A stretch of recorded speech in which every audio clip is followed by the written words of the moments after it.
क्या आपके घर में दुर्भाग्य, बैड लक बार बार दस्तक देता है? आपको समझ में नहीं आता कि आप ऐसे में क्या करें और ऐसा हो क्यों रहा है? तो चेक कीजिए, कहीं आपकी रसोई में तो दिक्कत नहीं है। समझ रहे हैं? आपके घर के प्रवेश द्वार से आपकी रसोई का चूल्हा नहीं दिखना चाहिए, लेकिन फिर भी किसी वजह से आपके मुख्य द्वार के सामने रसोई बनवानी पड़ रही है, तो आप रसोई के सामने एक मोटा पर्दा लगवा दीजिए। अब रसोई से जुड़े दूसरे महा उपाय की बात कर लेते हैं। क्या घर से जुड़ा दुर्भाग्य दूर करना चाहते हैं? वैसे तो वास्तु के मुताबिक रसोई की सही जगह दक्षिण और पूर्व के बीच का हिस्सा है, लेकिन अगर आपके घर की रसोई इस दिशा में नहीं है तो आप रसोई में कुछ ऐसे चित्र लगाएं जिनमें ऋषि मुनि यज्ञ कर रहे हों।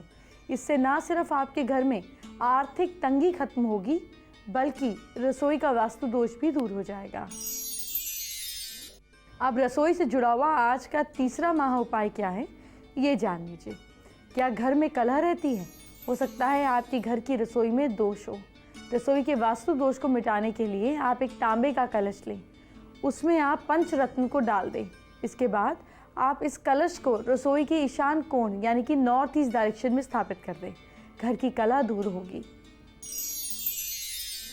अब आज के चौथे महा उपाय की बात कर लेते हैं। सवाल यह है कि क्या परिवार को बार बार मुसीबत का सामना करना पड़ता है? रसोई हो या घर का सामान अस्त व्यस्त नहीं पड़ा होना चाहिए।